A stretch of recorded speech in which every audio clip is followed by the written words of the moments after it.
championed the cause for the least, the last, the left out, and the left behind, so they have a fair chance. But they turned the Jewish religious enterprise into a personal corporate entity. And literally, they were wealthy, the ruling class. There was a second group below the chief priests. They were known as the Senate or the elders. And you'll find very often in the Bible, it talks about the elders and the chief priests. The elders were selected from among the aristocracy, the aristocratic family, the wealthy families in Israel, because there's a consolidation of power in terms of economic control. So I don't care what type of governmental system you're in, if you have control of economic resources, that gives you political power. It gives you influence. It gives you clout. And even though they were under the Roman government, Rome allowed its smaller little states to pretty much operate with some independence as long as they paid their taxes, as long as they did not try to promote any type of insurrection to overthrow the Roman government. So the aristocracy, they control the religion, they control the economy, and they control the land.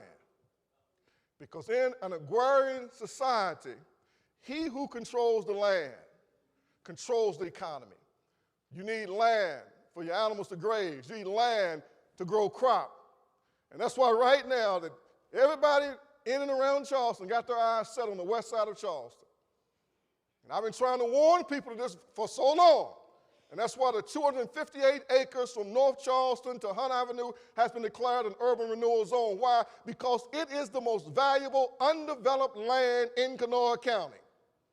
There's no land as valuable as the West Side Flat community because it's 5 miles from downtown, it's 5 miles from the interstate, and it's some of the last flat land that's left, and it's hinged in on either side by commercial enterprises. It's all about controlling the real estate. So in ancient Palestine, the religious elite controlled the real estate. And very often, because of the burden of taxation, many people lost their properties. And so now they became somewhat sharecroppers. That's not something new. They now were farming the land and taking care of animals that belonged to someone else, and they would never be able to break this cycle of economic dependency because they didn't control the real estate. And therefore, they were not able to maximize their benefit and their property from controlling the land. Now, y'all listen to me. So the landowners, they were huge, and they were a member of the Sadducean party. So whereas the Pharisees went after controlling the religion, the Sadducees said, we're going to control the land. So that's why these two groups are so powerful, and even though they hated each other theologically, they did not believe the same things about heaven and about hell, about life and about death, but they agreed on one thing: we're going to control the economy. So the Pharisees, who believed in the literal interpretation of the Bible, the Sadducees, who did not believe in the literal interpretation of the Bible, the Sadducees did not believe in the resurrection of the dead, they did not believe in a life hereafter, but they agreed that together we got power, so they merged their power, the Pharisees and the Sadducees. So nothing could move in the land without their nod or without their approval. And all of this took place in Jerusalem, city of peace. It all took place in Zion, in God's holy city. And Jerusalem was a unique place then, it's a unique place now.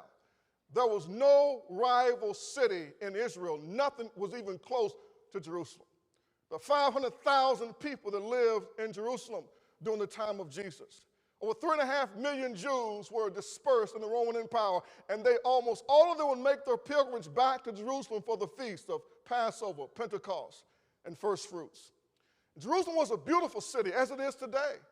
It's an elevated city. It sits up above the rest of the surrounding region. And in Jerusalem, they built the temple. The temple was a massive, incredibly beautiful wonder. It covered 26 acres. And there was so much gold in it. That's why the Romans, when they came in and they leveled it in 70 AD, but they leveled it very carefully because it was filled with gold and silver and precious stone that was worth a fortune. But Jerusalem set up on a mountain. It towered over the surrounding regions physically and also towered around the surrounding regions in beauty. It was the economic prestige of Israel. The elite aristocracy called Jerusalem their home. The chief priests, the Sadducees, the scribes, the wealthy landowners, the merchants, the tax collectors, the Sadducees, they all lived in Jerusalem. Extravagance oozed out of the city of Jerusalem. These people were so wealthy. They were so like the Kuwait folks. Some of the wealthiest people in the world are people in Kuwait. Have some of the worst human rights laws in the world are the people of Kuwait. Even though we went to liberate them, we still didn't deal with the violation of human rights laws and the way they treat their people. And most of the people in Kuwait are servants. They're not even citizens. Only a few people are actually citizens in Kuwait. And every citizen in Kuwait is wealthy, and their wealth is realized from the oil revenues. And they hold on to their wealth. That's why there's never a motivation in these Arab nations. Here they got this black gold in the ground that we call oil. But they don't use their wealth to develop their nation, to empower their people. They consolidate their wealth in the hands of a few folk, as it's done in Kuwait, as it's done in Saudi Arabia. So they control the wealth of the land and allow their people to live in poverty. That's what was happening in Israel. These people were so wealthy, the aristocracies, that they would take gold and they would wrap gold around palm leaves. So when they came into Jerusalem on the big holy days, and they'd be waving their palm leaves that were wrapped around the perimeters in gold. When it came time for them to offer their offerings and the first fruit of the land, the first crop that came up had to be offered as a sacrifice. They would bring their first fruit in golden vessels to show off their extravagance and their wealth. While poor people struggled just to make ends meet, we live with this type of extravagance.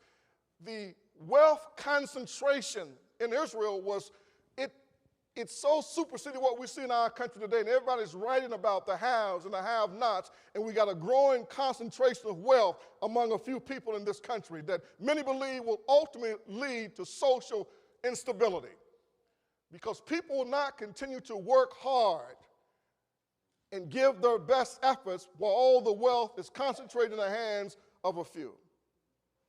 And the mass media and printed page, and internet and cyberspace sitting there exposes what's happening in our economy. So I don't know about you, y'all from Charleston, so y'all all were more intelligent than we were and more sophisticated. But where I grew up at, we didn't know how rich people lived. We had no idea really how rich people lived. There wasn't no real rich people in our little community. There was a few folk that had a few dollars, but the real wealthy people, we had no idea how they lived. But now everybody all over the world know how rich people live. And that's one of the reasons we are hated. I'm not justifying the hatred that the rest of the world has toward the United States. I do understand it. I understand why they hate us so much, because we have such a concentration of the world's wealth. And we consume such a high percentage of the world's resources in terms of oil. And they live in poverty. And so we were $150 pair of sneakers that they constructed or made for $1 an hour. And they're paid slave wages so that we can live such affluent lifestyles. And so our multinational international companies, they move their manufacturing plants out of the United States into Mexico, into the Far East, into Asia, into these poor countries, because these people don't have collective bargaining, organized labor, and therefore they are not recompensed for their labor. And so we end up with all these goods that they've manufactured. And they only get a fraction of the cost of manufacturing, because the government's often corrupt as well. Any profits that are being realized are being consumed by the corruption in their government, in their business industry. Are y'all listening to me?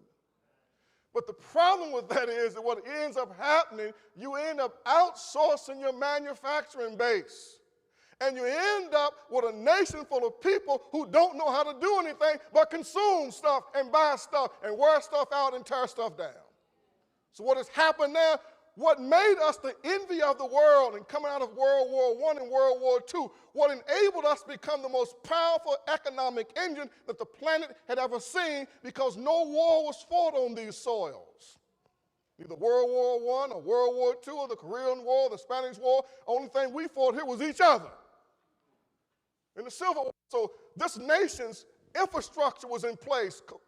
Japan was blown up. Germany was blown up. Half the world was blown up. We had the manufacturing base. So we were manufacturing everything and shipping everything to the rest of the world. And so our exports far exceeded our imports. We were shipping out